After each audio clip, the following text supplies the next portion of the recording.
All right, we've got half of the people that RSVP'd in here, so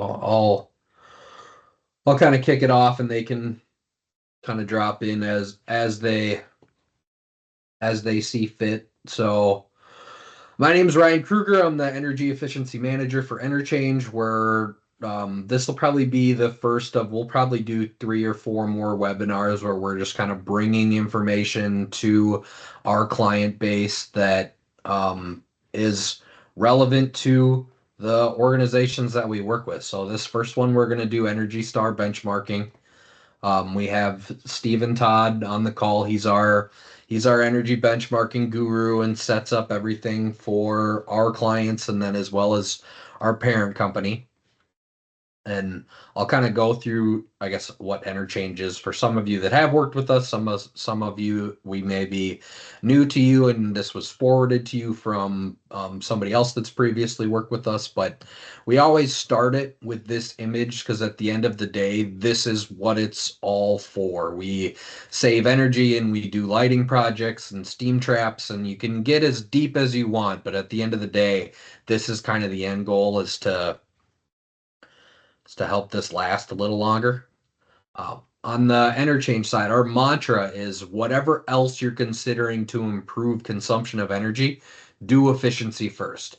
We end up sometimes getting in the middle of projects where the process flow of, yes, they wanted to do solar, but instead of doing the low hanging fruit in the building, it makes doing the solar more difficult because you run into a power factor issue where it's like there's just certain processes and flows to do energy efficiency in that are more advantageous than others.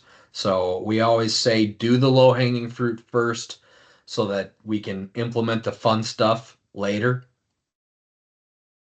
We see a relatively typical source of savings for different projects where a lot of it is operational, where that's how you're specifically using your building. If somebody goes into your church on a Tuesday morning at 10 a.m. and turns the thermostat to 80 degrees and then walks out and leaves and doesn't come back for a week, there's a pretty simple fix for that, and it's a Wi-Fi enabled thermostat. We do a lot of lighting. Yes, LED is a little bit saturated now, but there's still decent projects out there where that's kind of my wheelhouse. But we've also had to pivot as those lighting savings kind of disappear, and we're moving more towards controls, steam traps, heat pumps. VFDs are variable frequency drives for controlling fans, and we kind of get into the nitty gritty of how your building is consuming gas and electric on the heating and cooling side.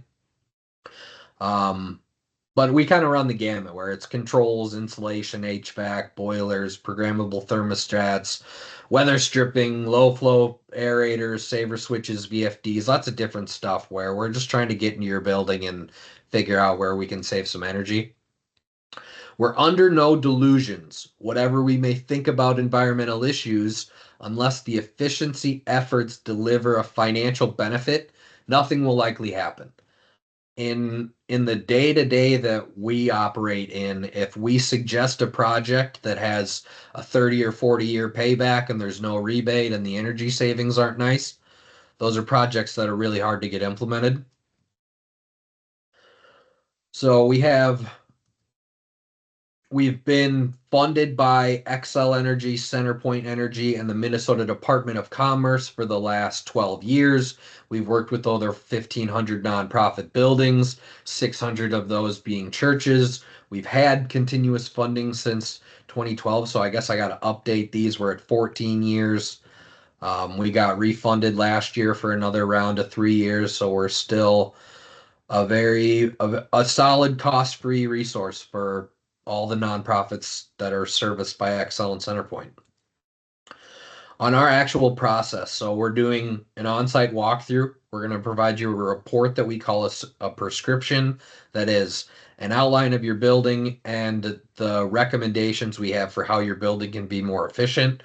Within those Within those recommendations, there's different utility programs that we could tag that are of no cost. So if we recommend the AC rewards program, through that program, you can get Wi-Fi enabled thermostats for free across your entire building. We've had a church school combo that got 17 of them, where they didn't have a building management system. Now they basically do. Step four is payback and financing. So within those recommendations, there's going to be energy savings, there's going to be a project cost potential, and then what the actual payback looks like and how we can kind of arm facilities managers and people within the organization to slide good numbers to somebody that might sign off on a proposal. The next is implement. Ideally, the project has good numbers and someone says, yes, we'll spend $3,000 on this. And then that gets implemented on the back end. We're recording the energy savings, reporting it, and tracking it to the utilities and the Minnesota Department of Commerce. So, and that process of 1 through 6 is pretty straightforward each time. What we're technically doing is an ASHRAE level 1 audit. On the front end, when I do the onboarding, we're getting bill copies.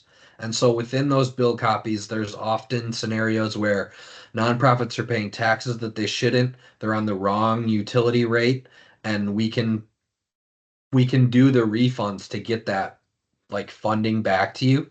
And then we're also just identifying projects. I kind of view this as get into as many buildings as we can so that we can identify as many savings opportunities as we can. Elevator speech.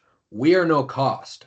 We are a free service. We are a resource funded by your utility, and a small percentage of every bill you pay goes into these programs. It's the same way that XL can offer free direct installs right now. There's a large pool of money of, call it 1% of XL's entire client base, where millions of dollars get moved around when certain programs don't get funded. So we're a cost-free resource that we can spend the time and patience to properly address any sort of building, whether that's a 3,000 square foot church or a 100,000 square foot Alina clinic. It doesn't necessarily matter. Our process is the same.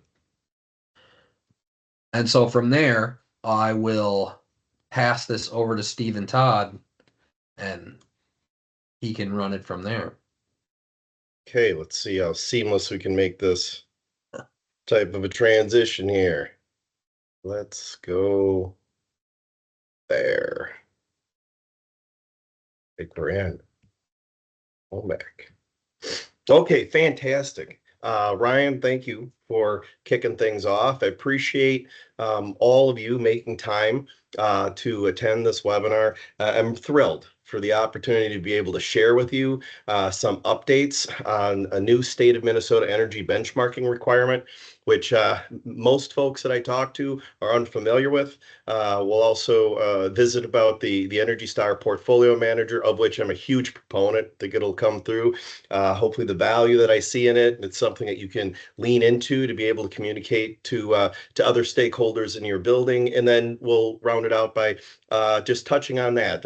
What I've seen and what I've experienced is effective ways to try to use Portfolio Manager to be able to communicate to others within your organization about how your building's doing and perhaps even opportunities for improvement. So with that, my name's Stephen Todd. I'm an energy guy. I've been doing this kind of work for 25 years. Over the last decade, I've worked with over 17 million square feet of buildings here in the Twin Cities in particular, designing programs to try to reduce energy waste without capital investment. And more, I've been getting involved with energy compliance. So I've been supporting building energy benchmarking programs since 2013. That's when the city of Minneapolis first initiated a municipal energy benchmarking requirement for buildings in the city, which was the first here. And since then, it's evolved by now St. Paul has a benchmarking requirement, as well as the city of Edina, Bloomington, and St. Louis Park. to mention all here in the Twin Cities that have those types of requirements. So with that, um, Brian mentioned that there is a chat feature here. So if anybody's got questions as we go, feel free to kind of type them in there.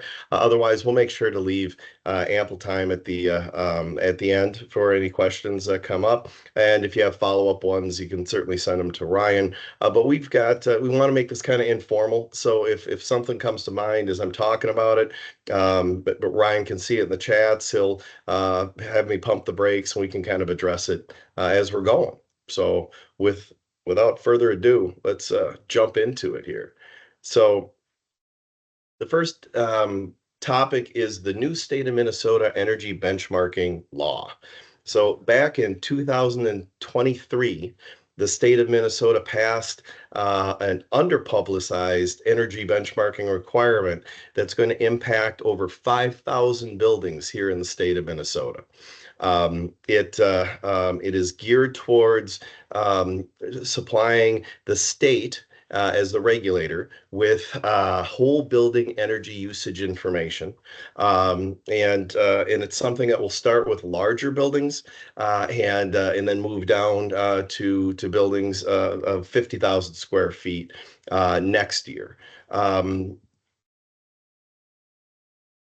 As I mentioned, it requires that all buildings that are in the 7-county Twin City metro area, as well as St. Cloud, Rochester, and Duluth, that are 100,000 square feet or larger, to report whole building energy information to the state of Minnesota.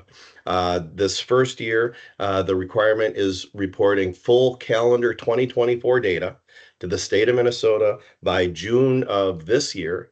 And next year, that threshold will move down to 50,000 square feet. And then all buildings, once again, in that geographic areas that are 50,000 square feet or larger will have to report whole building energy information to the state by June 1st of 2026. This will be implemented by a new department formed in the state under the Commerce Department. And they're very candidly just trying to get up and going right now. So the reason very few people have heard about this is there has been no effort made yet by the state to communicate this to folks. There is a statutory requirement that says by March 1st of this year, all buildings that have to comply with this new law will be notified. And then by March of the following year, those buildings that are 50,000 square feet would also be notified. So those notifications will be coming to those of you that have buildings that are fairly sizable this year. Next year, then it goes once again down to that next level, down to 50,000 square feet. I've gone through the effort of putting together a cities list broken down by the 7 counties here because many of you are, you'll know where your buildings are located, but the 7-county description ends up casting a pretty wide net, outside of just what the Twin City Metro proper. So it does catch a lot of buildings that haven't had to benchmark in the past, and once again, likely unaware of this new requirement that will be coming.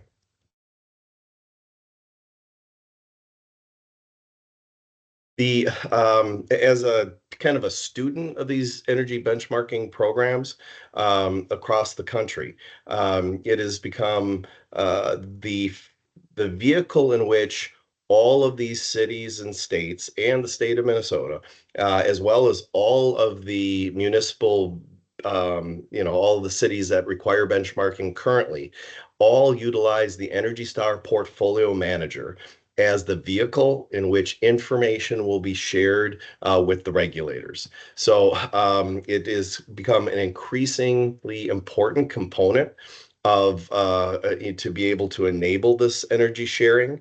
And so I've been working with Energy Star for about 15 years now, and think there's a lot of value that we can get out of this system to be able to communicate and understand better how well are our buildings operating, what kind of trends are we seeing, are we either looking for opportunities for improvement, or do we have an opportunity to celebrate? And where do we fall on that continuum? And the portfolio manager is a very cost-effective vehicle to be able to do that. Not to perhaps glossed over that really quickly. It is something I think is worthy of making sure to clarify, which is the EPA oversees the Energy Star rating program for buildings. Most of us as consumers are familiar with this Energy Star logo as it relates to kind of best in class appliances for everything from refrigerators to TVs to computer screens and such, to indicate that those appliances and devices operate very efficiently relative to other options, and they've been able to earn such a designation. About 23, 24 years ago, the EPA was tasked with putting together a rating system for buildings, something that would be able to provide some sort of a meaningful comparison on a score between 1 to 100, where the higher the score, the more efficient the building. And so they created an online tool called the Portfolio Manager. It's a no-cost tool that's available to all to be able to benchmark their buildings, and as well as use that as the vehicle to get the information to the state or to the municipal regulators. But the vision was that they wanted to try to keep it relatively simple and straightforward, and make it so that a relatively small building in downtown Minneapolis could be compared to a relatively large building, say in Miami, Florida. And on a scale from 1 to 100, if the building in Minneapolis was an 80 and the building down in Miami was 63, that one would be able to say confidently that the smaller building is running more efficiently than the larger building, even with all the differences involved, the differences in size, the differences in geographic location. Um, and the portfolio manager then tries to normalize that comparison. And then that was kind of the history of it. And now it's being used to further help support these energy disclosure programs. And then in areas of the country, they also use that information in what they refer to as decarbonization programs, where they're asking buildings to actually reduce their energy usage, and using the Energy Star portfolio manager to track that on an ongoing basis. So speaking of Energy Star Portfolio Manager, I'm a huge proponent, and there's a lot of information available online to be able to provide some guidance on how to use the Portfolio Manager. It doesn't necessarily require third-party support. However, a number of organizations do look for help with doing this, just based on resource constraints and time constraints to be able to do it themselves. And for those of us that get a steady diet of doing this, it's a lot more straightforward than one that's kind of doing it for their first time. But there's a lot of information available to be able to provide direction on how to use the portfolio manager. So the portfolio manager can be used not only to track energy usage, and energy inclusive of electricity, natural gas, district services. It can factor in solar consumption on site, but it can also track water, and it can also track waste. And so there's some additional capacity within the portfolio manager tool to handle those other aspects of sustainable building operations. I did mention that it'll generate a score from 1 to 100. Higher the score, the more efficient the building. So it's kind of akin to a bowling score rather than a golf score. We were looking for something higher, the better. And we're able to track changes over time. It's able to provide a meaningful comparison of if you have several years worth of data in the system, then you're able to compare the last 12 months to the previous 12 months to get a sense of whether normalized. Are we using less? Are we using more? And how we can communicate that to others within our organizations. The um, the EPA has just announced, it was yesterday I received this notification, that they've got a new webinar series coming up that are geared specifically for this type of support. It's for facility folks as well as stakeholders in buildings that are going to have to comply with this new benchmarking requirement here in the state of Minnesota, and how do you use Portfolio Manager and the Energy Star scoring system to do that. And so they have a series of webinars to help walk somebody through that process.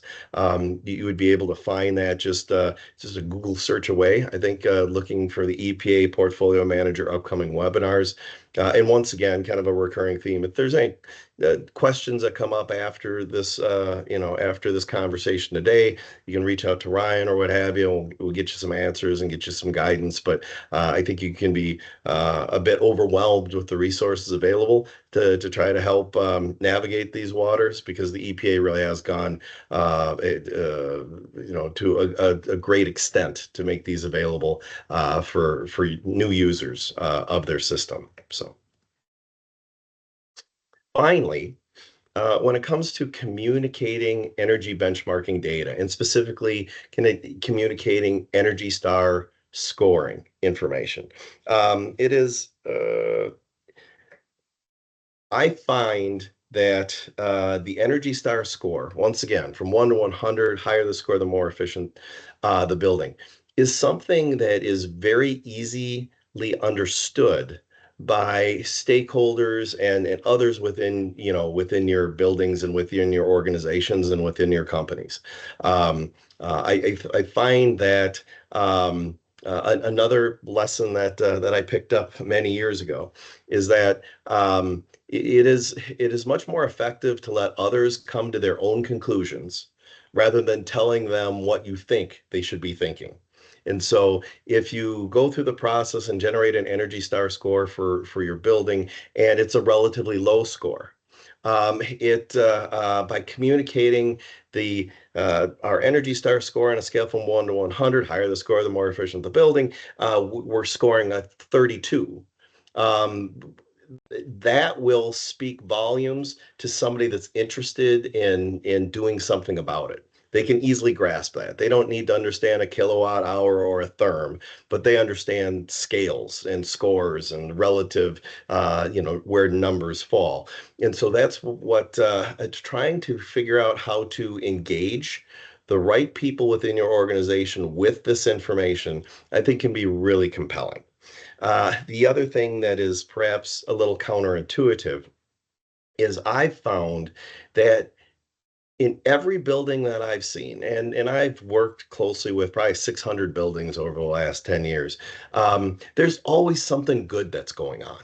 It isn't always about, oh, our building's doing terrible. If we only had more money, we would be able to fix everything up. It's a sense of, often when efforts are made to do the best you can with what you got, that you're able to end up eking out a score that's pretty good. I deal with a lot of buildings whose scores are much better than you think, that they thought going into it. I share with my experience that in this, I think, is also counterintuitive, that kind of the older the building, the more opportunity there is to optimize how well it's running with what they've got, and get a high Energy Star score versus newer construction. And so when you have a building that is, 50, 60 years old, that does not necessarily mean it's inefficient. And it doesn't necessarily mean it requires all this money to make it efficient. And so that's where having the Energy Star portfolio manager generating an Energy Star score or an applicable benchmark to be able to communicate how well are we doing. Because many of you are in buildings that have done the LED lighting upgrades, or you've made other investments. And so it isn't always about pointing at the negative of how much more we should do. We can talk about how well the building's doing now and trying to chart a course towards that, kind of those next steps. The other thing I try to illustrate here is that for those of us and maybe more operational and facility folks that I relate to, when we talk about utility consumption, often we're talking about kilowatt hours and in therms. We're talking about savings, we're talking about reducing that usage, but necessarily as you get outside of the boiler room, as I term it, you need to be able to turn that into dollars and cents, because that's what the majority of other decision makers understand. They don't understand as well, we're using 20% more therms than we should, or we've reduced kilowatt hour usage by 13%. But they do understand we've avoided $5,000 in energy costs. And being able to convert that to dollars and try to help knit together the opportunity to be able to take steps towards first optimizing what you've got, doing the best you can with what you have, as well as making investments in other types of projects that will help reduce energy cost is something that really is an important approach to the communication within most organizations.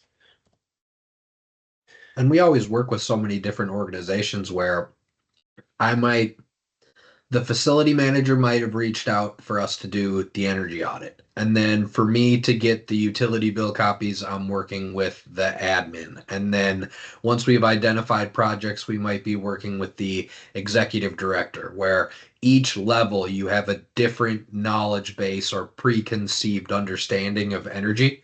And being able to communicate effectively at all three of those levels is where implementation actually happens and you get people moving forward with projects.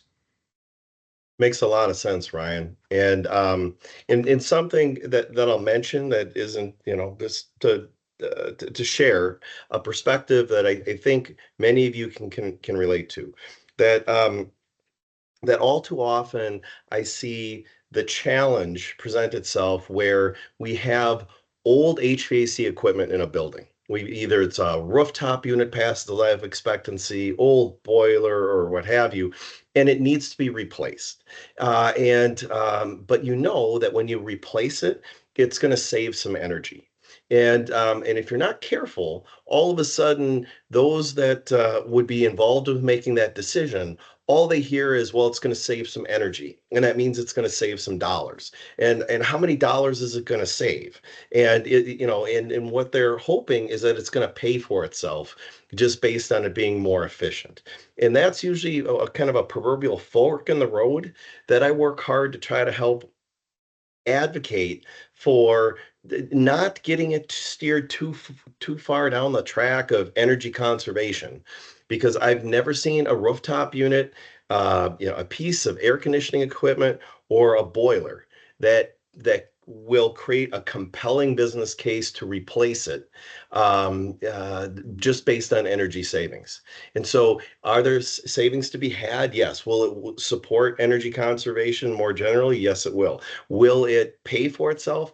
Likely not. And that's where you end up losing people that are the more financial folks that are involved in the conversation, where they look at it and say, well, this rooftop unit's going to pay for itself in 16 years. That's not a good deal. And all of a sudden, they've kind of lost sight of the fact that, well, the existing one's 25 years old. It's well past its life expectancy. There's a risk in losing a compressor and not wanting to do making that type of an investment at the worst possible time on an old unit, and it's something that should be done proactively. So, trying to separate old equipment that needs to be upgraded, even though into more efficient equipment. And that's where Ryan and EnerChange can really help with trying to help maximize rebates and help, sift through those decisions of different efficiency options.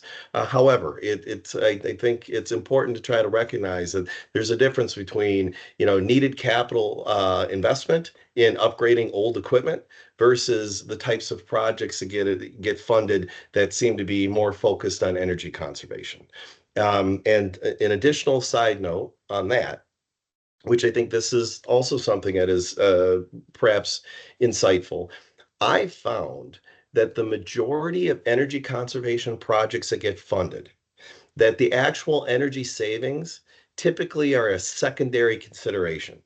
The projects that get funded are either are solving some other problem.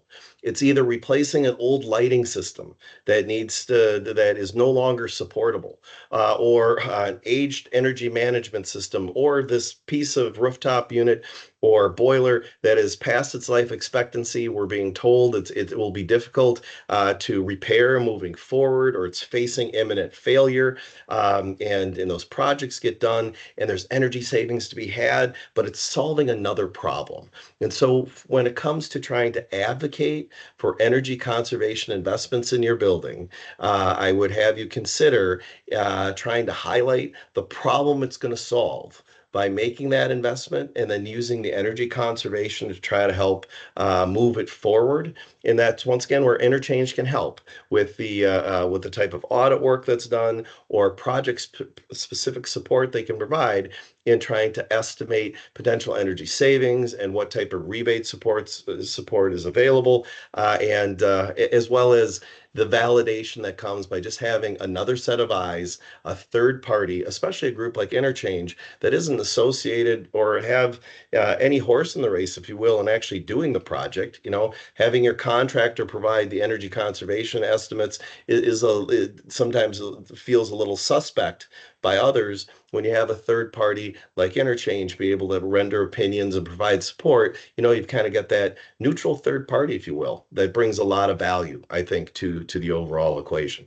Um, this slide's trying to highlight a couple components of what I advocate for as proactive energy management, which is just using Portfolio Manager to establish a baseline, a sense of this is where we're starting. It's usually a 12-month period and maybe a calendar year to say, calendar year 2024, this is where we were starting. This is how much energy we're using. This is how much we were spending. Our Energy Star score was this. And from there, we're going to set a goal to try to move the needle, even just a little bit, in a direction towards wasting less.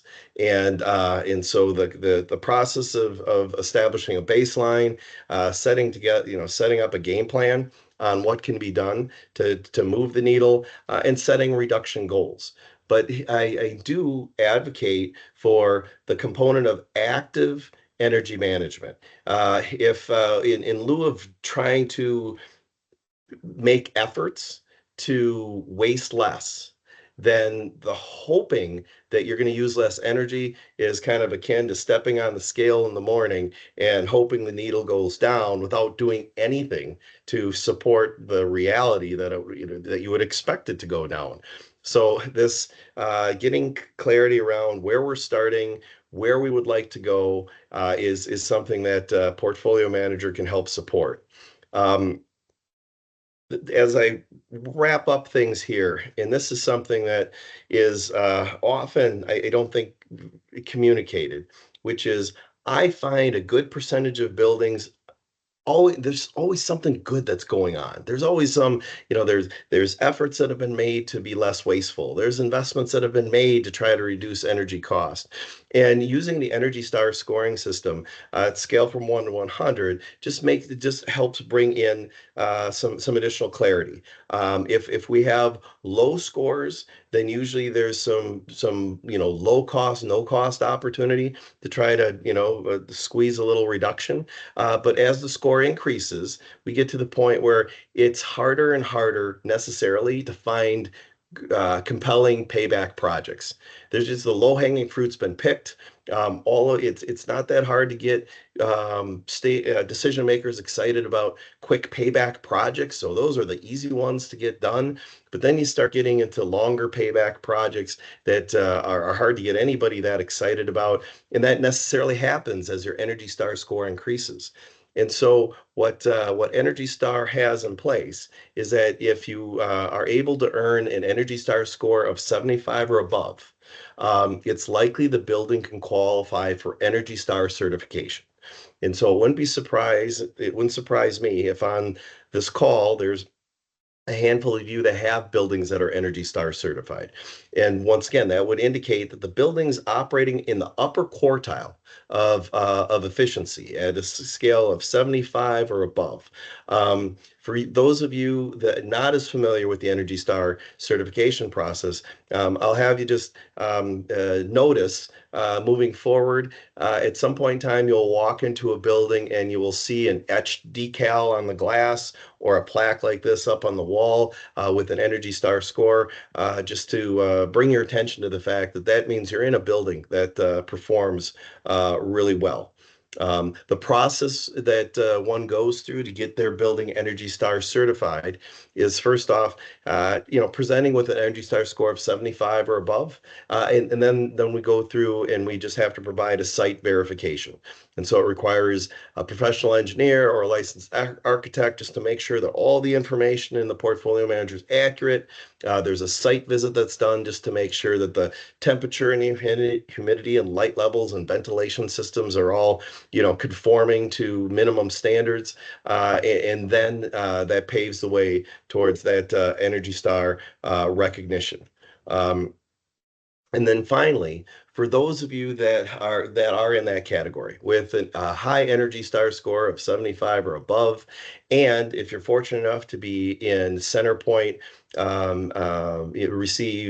a CenterPoint customer and get natural gas from CenterPoint, they have a rebate that'll cover likely the entire cost of the Energy Star certification for year one or for the first time certification, and then half the cost, about 50% up to about $750 for any subsequent certification. So there is a rebate available, rare rebate, very few in the whole country, utilities that support this program, but it's a wonderful opportunity for those that would qualify for that. So with that kind of wraps up kind of my initial overview of the new state of Minnesota energy benchmarking requirement for buildings, how the Energy Star portfolio manager is an integral part of that, and an opportunity to try to embrace the value of it. And then how can we use that information, those metrics, to be able to effectively communicate to other stakeholders and other decision makers within our organizations.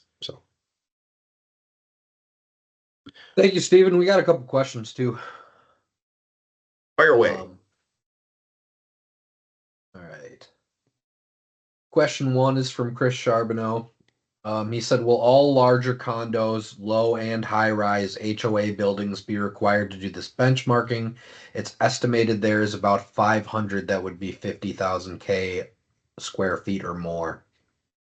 The answer is yes. If it once again, it's got to be a single standalone structure first off, and so if it does meet that requirement, then it's likely going to be required to do the energy benchmarking. Something I failed to mention that the question helps highlight, so appreciate it, is that for certain building types like the condos, like multifamily apartments, where management likely doesn't have access to all the utility bills, especially if residents pay their own utility bills to Excel or CenterPoint or what have you. They need to use an aggregation portal that's available through Excel and CenterPoint to be able to provide whole building aggregated data into Portfolio Manager. So that's what the condo associations will be doing. And there's some guidance from both Excel and CenterPoint on how to work with those portals to pull everything together so that you don't have to go and get individual consent forms if in fact residents have their own utility meters. Otherwise, if it is master metered as just one utility account or provider for the whole complex, it'll be a lot more straightforward. But yes, the condos and associations as well as multifamily buildings will be included in this benchmarking requirement. Next one is, will portfolio manager provide a comparison to similar buildings, however that is defined, from Joe Weinhagen?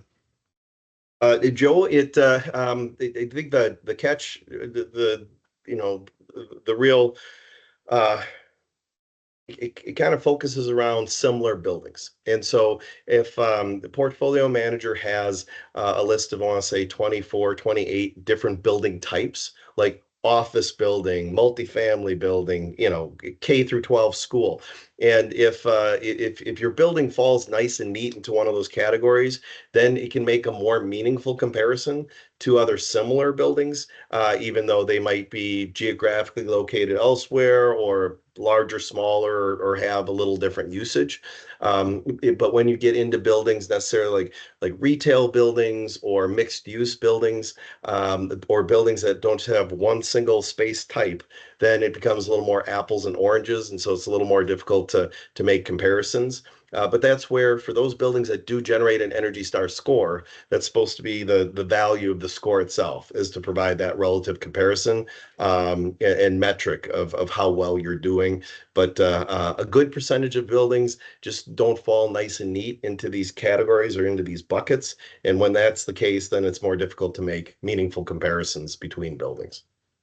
And I've helped a handful of archdiocese locations where they're literally viewing it as, okay, we have XYZ church that's this amount of square feet.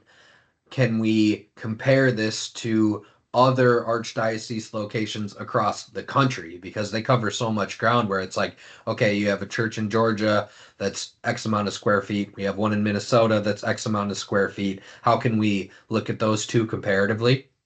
And And because it, so many buildings are already entered into Energy Star, you can kind of benchmark it based on the other existing buildings that are already in there.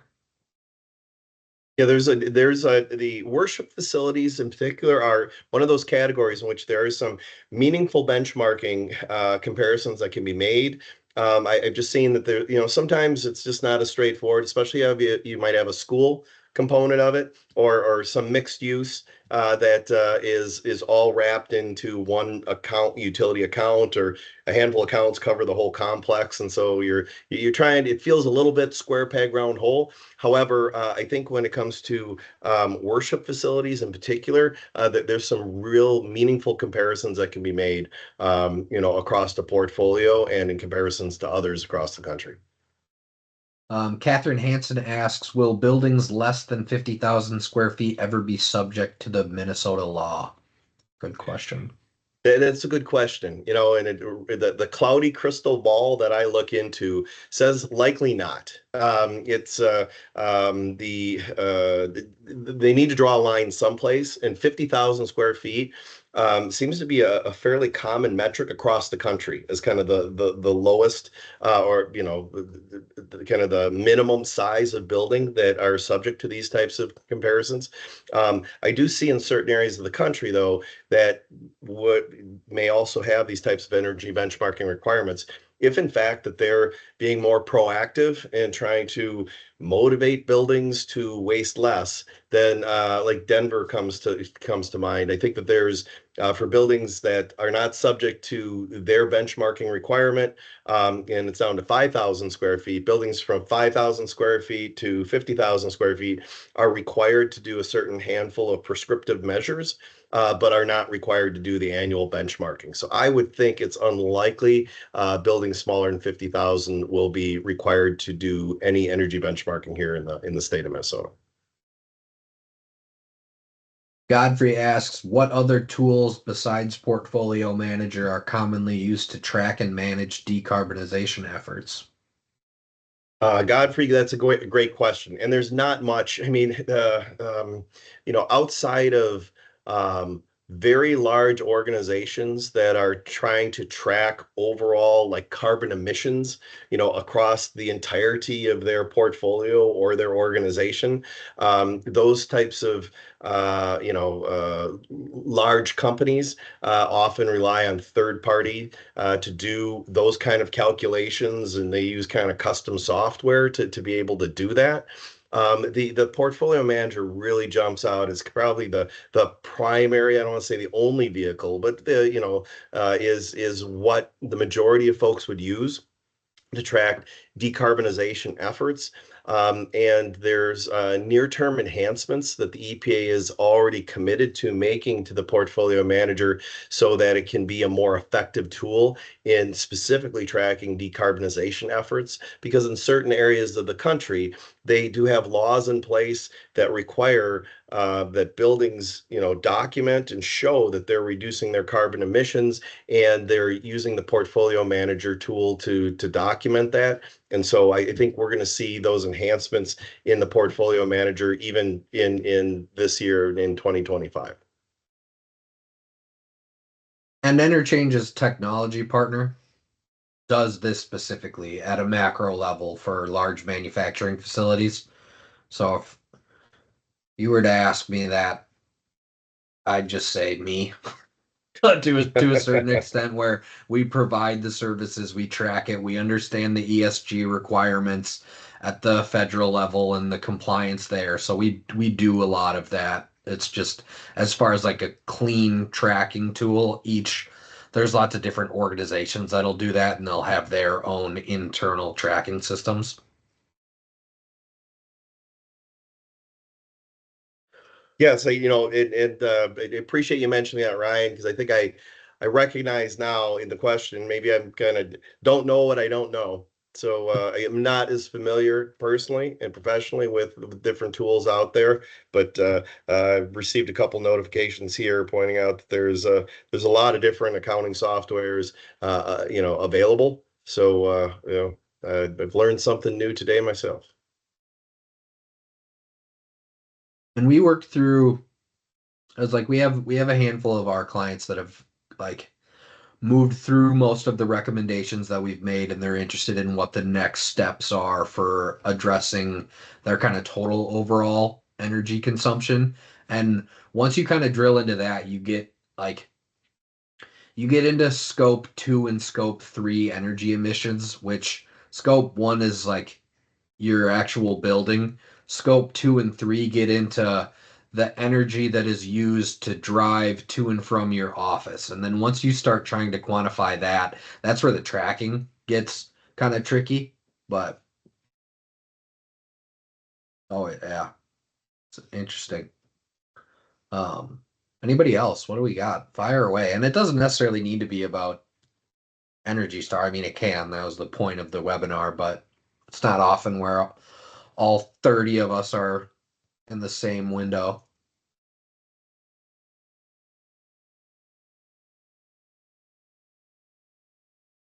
Got a question, Ryan.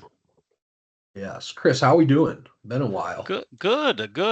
No, and thanks to EnerChange and all the upgrades over the last 8 years. The building that I live in, we're about 250,000 square feet. Who's going to pay for this benchmarking energy? Because we don't have staff. So would we go to Ryan for this, or?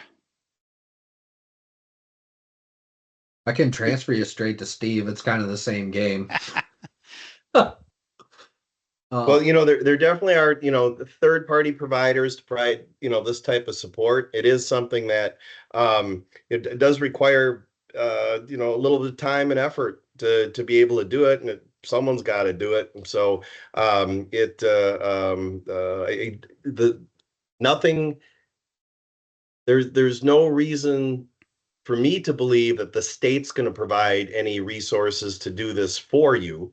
However, and I would actually think that's probably a good thing. We want to have a little bit of separation here in gathering this data, compiling it, and then being able to send it to the state. And kind of that would be the demark there is once it's in their hands and they can do what they want with it. But I think, Chris, if there isn't, in lieu of somebody raising their hand to say, I want to figure this out, I'm interested in doing it, then you'd be looking for a third party, support, which wouldn't, it likely isn't that costly. And there's some options available out there. And you can just, if you're looking for some recommendations, I'm sure we can get you one or two. Okay, well, there's about 1.5 million people that live in HOAs. About a third of those live in condos, large high rises, the 500 that we're talking about. They're all run by volunteers. So in our building, we're not going to spend a nickel until they start, poking us and saying that the state's going to fine. So those 500,000 people, and I sit on the board for CAI, Community Associations Institute. So we're all volunteers.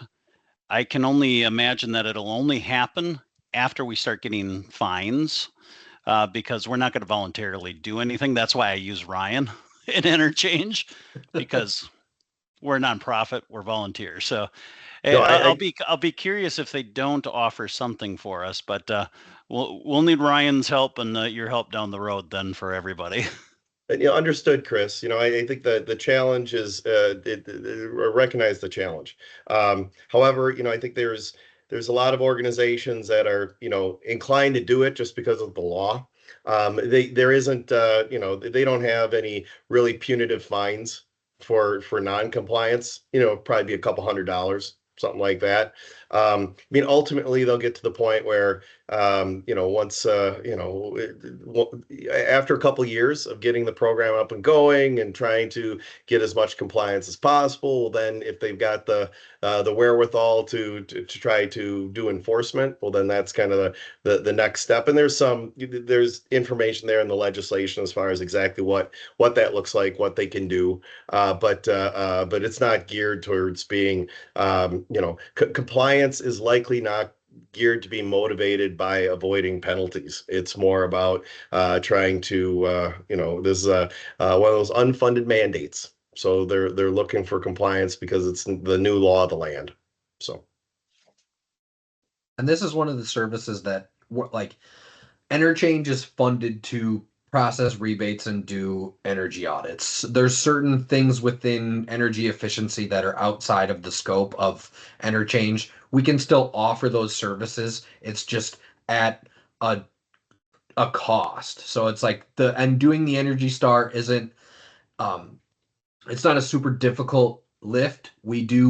I have set up a handful of EnerChange clients with Energy Star. So we're familiar with it. Depending on complexity is kind of what might determine the cost. It's like if we're doing it for uh call it 500,000 square foot building with 6 or 7 different meters and it ends up being a super complicated use profile, we might charge, call it $1,500 to complete the whole thing front to back and get you guys in and out and get it auto populating. And I would literally, like me or Steven would literally switch from our EnerChange hat to the Sagility hat and just take care of it. Catherine, fire away. Yeah, a quick question about whether or not a layperson is able to do the portfolio manager, set up your baseline. And if so, how many hours does this typically take somebody to do? So that's a good question. I would say usually the most time-consuming process is just getting the utility bills. So I think the best practice that I've learned in working with, a lot, doing a lot of this kind of work is trying to get about 18 months worth of utility bills for the building. Whether it's actually working with physical utility bills, or often you can go to the utility through their customer service department. They'll send you a report 4 weeks later or what have you that'll have all the information that you need. Once you have the utility billing information, which would include a start date and a stop date, a consumption value, and probably cost. The state doesn't care about the cost. The portfolio manager doesn't factor in cost at all. However, if you put in cost, it'll develop some more meaningful metrics for you. With that in hand, to set up a brand new portfolio manager account, all you need is about an estimated gross square footage of your building. And you'd understand what kind of building that you have, and you select that. So I would say in the neighborhood of 4 to 6 hours on the first one you do might take 4 to 6 hours. The second one you do would probably take 2, if an hour and a half. So it's one of those things. So there's a little bit of time commitment to be able to make it happen, and portfolio manager isn't entirely intuitive, but once you figure it out, then it's easier to do the next time. And there's a lot of online, webinars that they've done and tutorials on how to work through the process.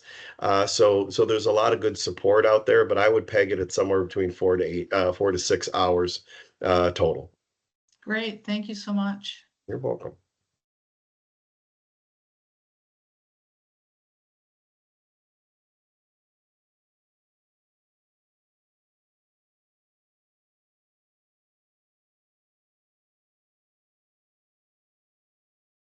So Ryan, have we worked our way through all our questions?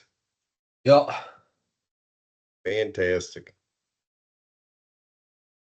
Godfrey asked if we'll share the recording. We'll put it on our website. I'll put it on YouTube, and then we'll send out an email blast with a link to the recording. I very much appreciate people making time for the call and an opportunity for us to share this information. And please keep, EnerChange in mind for any of the type of project work that needs to be done or you would like to have done moving forward, and certainly for rebate processing of any work that has been done, to make sure that that's optimized. No better resource than Ryan to be able to kind of work through all of that type of rebate support. Yeah, I appreciate everybody joining. It's always kind of a crapshoot when I host these. Thank you, Steve.